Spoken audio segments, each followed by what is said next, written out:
A frustrating afternoon at the Mornflake Stadium for the Mariners as Grimsby fall to a 3-2 narrow defeat to Crawley, late on in fact. And it didn't start out that way, but I think the right team just edged the game. So I'm here to review it for you guys, and we'll start with the team that started the game today. It was Christy Pym in goal, Harvey Rogers, Terrell Warren replaced Sam Lavelle, Cam McJanet and Jaden Sweeney, George McEachran, Justin Malazor, Karen Green, Jamie Walker, Charles Burnham and James Cabia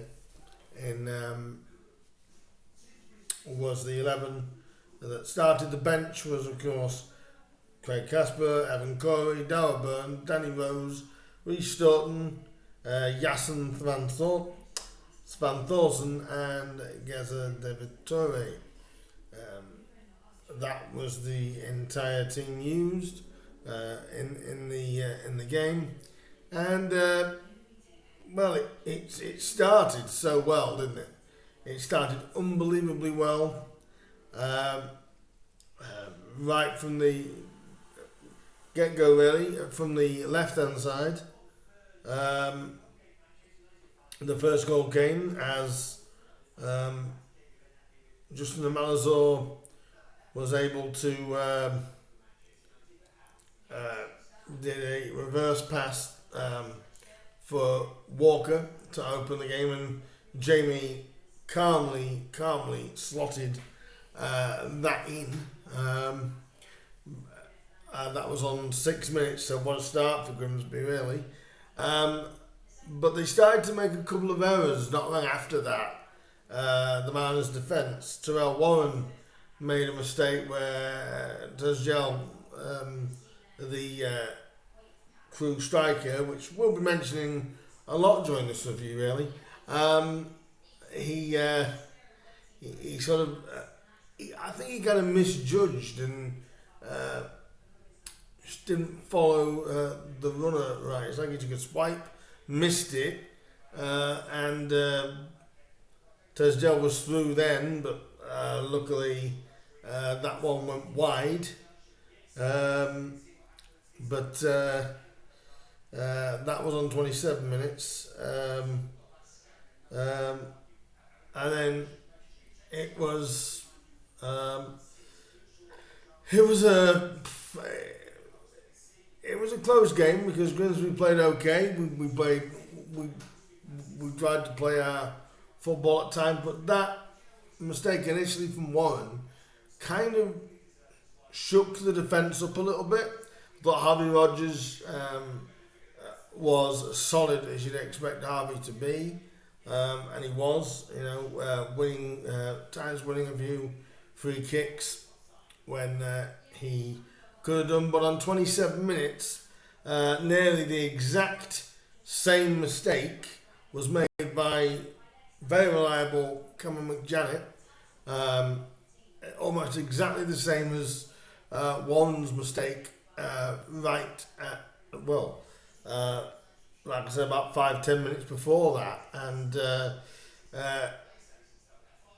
same sort of mistakes that gave up possession, and Tezgel was there to calmly and nicely slot it in to be level 1-1, and you're thinking, okay, but from then on, you could tell our defence just was so shaky in regards to, I think they were all trying to do too much. Obviously, possession was mainly with Crewe, but to be fair, it was kind of all it was all Crewe for that brief period afterwards, and again they escaped the trap that we tried to put them in 10 minutes later, and as it says here in the report, that O'Reilly recovered a ball from the left that had evaded onto square to Tezgel, who swept him in close range for 2-1, and you're thinking, oh, here we go, Town are going to capitulate, and but that wasn't the case, to be fair. That was on 37 minutes, and you're thinking, oh, frustrating, just, and then we started to get our football back together again. I think Terrell and Cam at the back were,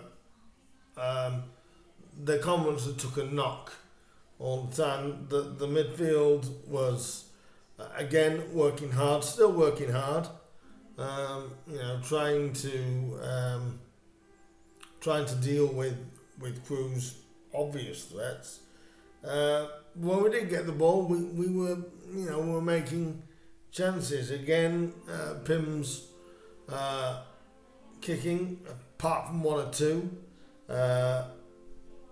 was again on point. They were always troubling, and again getting the ball out wide, which we kept trying to do to Vernon, and he had he had a decent end to the first half as well, and you're thinking, hello, could this be? Then just on the stroke of half time, Justin Marzor, similar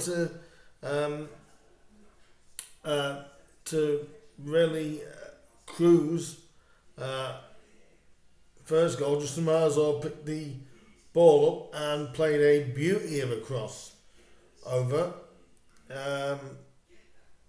and he got past Charlie Finney, and really outmuscled him, and played the ball across, and of course Jamie made it level at half time, and just turned it in at the far post, it said, and it was 2-2, and it went 2-2 at half time. You're thinking, okay, it's a bit of a reset from the lads, and again, and in the second half, Town started okay.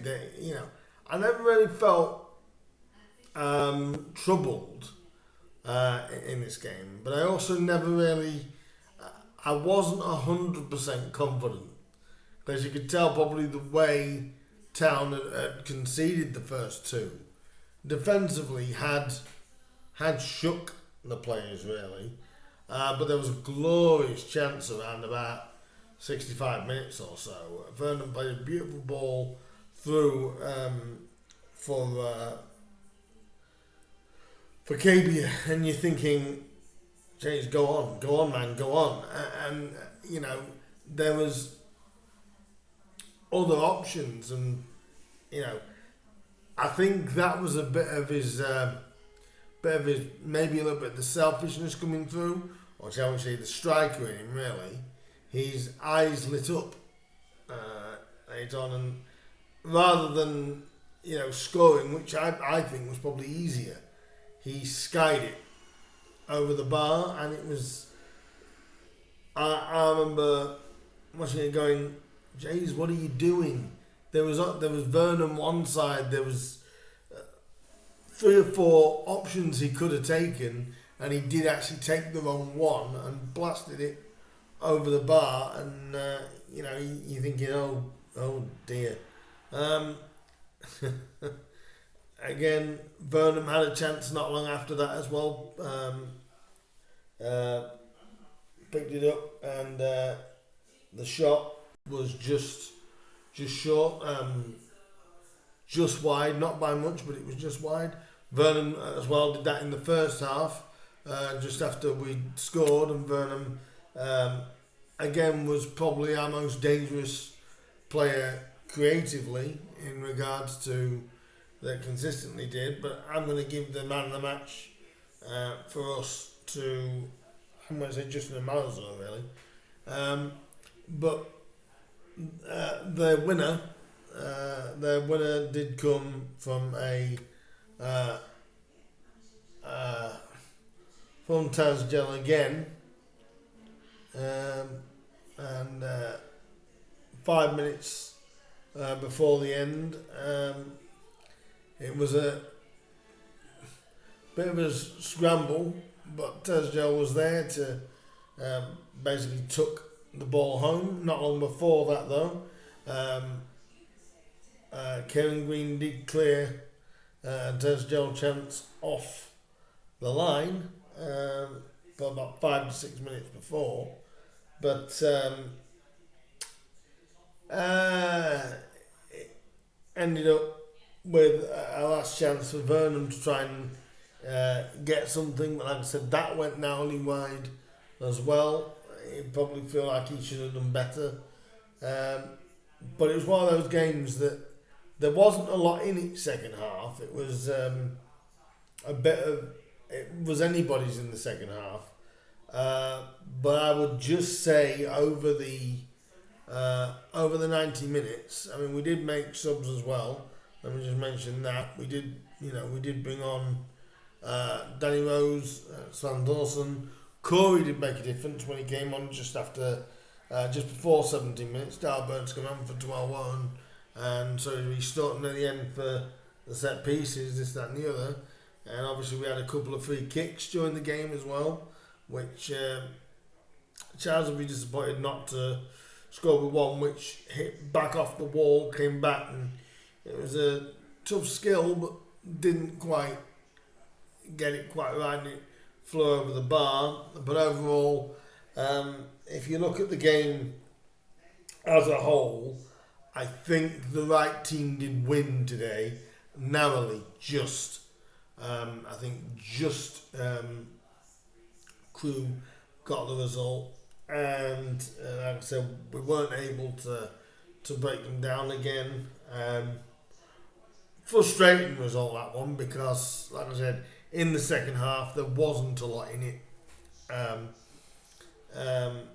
at all, and it so easily could have been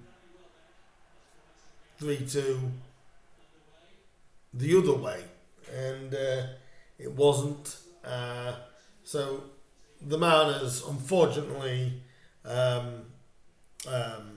go away from Crewe with nothing. Credit to Tasgel, though, doing exactly what you want a striker to do, be there or thereabouts. And obviously that plays an effect to the league table. The Mariners slipped from 4th to 6th after that defeat against Crewe, but still only 2 points from the top of the table. So it hasn't done a great deal of damage. I think the funny thing, ladies and gentlemen, is if we look at the game look at it in general, 3 of the top 4. None of the top 4 sides that started the day in the top 4 won. None of them. Walsall lost, Milton Keynes lost, we lost, and Swindon drew.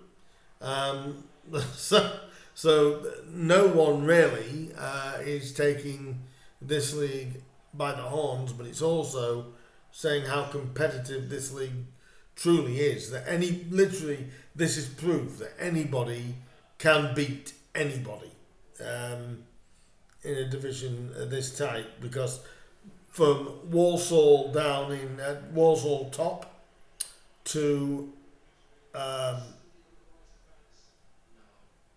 Cambridge United in 13th place, there is 5 points between Walsall and Cambridge. Yeah, that's how tight this league is. But again, it's a frustrating defeat, because it's a defeat that, like I said, I would say Crewe just edged, especially after their second goal. I think they just edged it. I think they just had a little bit more belief. I don't think we got Burnham into the game enough today to really cause many problems. But at the end of the day, it's a disappointing one, and there's the 1 in 3 again. We've actually lost 2 of the last 3, but won 1. Artel is definitely keeping me up to his guaranteed 1 win in 3. But to be fair, we're playing well, we're doing okay. Just a very, very frustrating result if you were actually at the game today. There was, I think, 1,102 Mariners travelled over to Crewe. Congratulations, guys. I could hear you all the way throughout the game, trying to desperately will the lads on. It just wasn't quite to be today, and it's one of those that, again, I know it's frustrating, but we have to put to the back of our minds. I still like the balance of the team. I know people were disappointed that Sam Lavelle didn't start, but I think it's easy when you lose a game like that. It's easy to kind of pick holes in. Well, why didn't Sam play? Sam took part in the last game, but not this one. And I think if we'd have held on or won that, I don't think anyone would have said anything. But I think one of the positives to take from that is we're pretty much the top scorer in the division, so we know we've got goals in us. We do need to tighten up that a little bit, but we just came off a clean sheet against Gillingham, but I think when you score 2 goals in a game and you don't win it, I think that's where the frustration comes. But again, we're still in a very good position. It's a very, very tight league, like I said. So we dust ourselves off and we go again. Congratulations to Crewe on the win. I said that they're a patchy team, aren't they? I said that in the preview, that Crewe are a patchy team. And they're proving that, because but at the end of the day, it unfortunately is what it is. But like I said, I don't think this is a league where anyone's going to run away from anybody. I think anybody in this league can beat anybody. So I think it's just one of those. We have to have a little bit of frustration tonight, maybe a little bit going into tomorrow. But from there, I think we have to put this one to the back of our minds and go, it just wasn't quite to be. We weren't quite at it as we probably should have been, but there were still positive signs. A great game for Justin Amazo and Jamie Walker with another 2 goals, and Justin with 2 assists. It's just trying to keep everyone's spirits up. At the end of the day, we move on now from league action. We go to cup action as we play Ebbsfleet United next week in the FA Cup first round proper at Mundell Park. And I will do a preview for that later on in the week. But leave me your comments down below on your thoughts on the game today, if you went. Leave me your thoughts on where you think Grimsby lost it. I don't think it was by much. I think it was just by a couple of lapses of concentration at the back. And we were punished today, whereas in previous weeks we haven't been. But there it is. So I will be back, like I said, with a preview for Ebbsfleet United as we start another FA Cup campaign. And also, guys, just before I finish, thank you guys for your continued support. I know videos has been sort of sparse lately due to being a very, very busy guy with rehearsals and so on and so forth. And I'll do a video about that later on as well to explain what I'm rehearsing for. And but I will be back with a preview for Ebbsfleet, but also, and I've said this 3 times before I finish, do get down to Mundell Park though tomorrow afternoon, as I'm recording this, tomorrow afternoon, as the ladies of Grimsby Town are in league action, I believe, at Mundell Park. So do go and show the girls the support and try and will them on to a win at BP. So leave me your thoughts down below. How disappointed are you with this defeat? Where do you think it went wrong? What part of the selection do you think Artel got wrong? And if you did make the trip, well done. Safe journey home if you're not back yet. Safe journey back to Grimsby, and of course where any exiles that joined us are. So like I said, it's a frustrating defeat, but it's one that we move on from.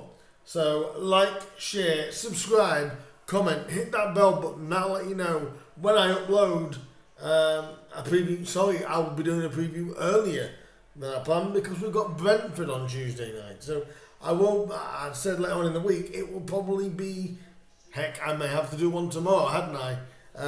As we've got Brentford, of course, on Tuesday. So there I am, jumping getting myself back the FA Cup. We've got the Carling Cup 4th round game against Brentford to contend with on Tuesday. So,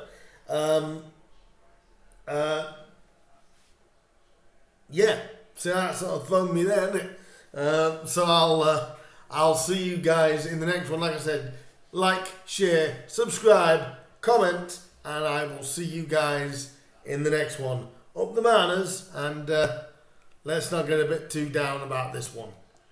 These things happen, and we move on and go, well done, Crewe, and we'll get them next time. In the meantime, guys, up the manners, and I'll see you again soon. Ta-da.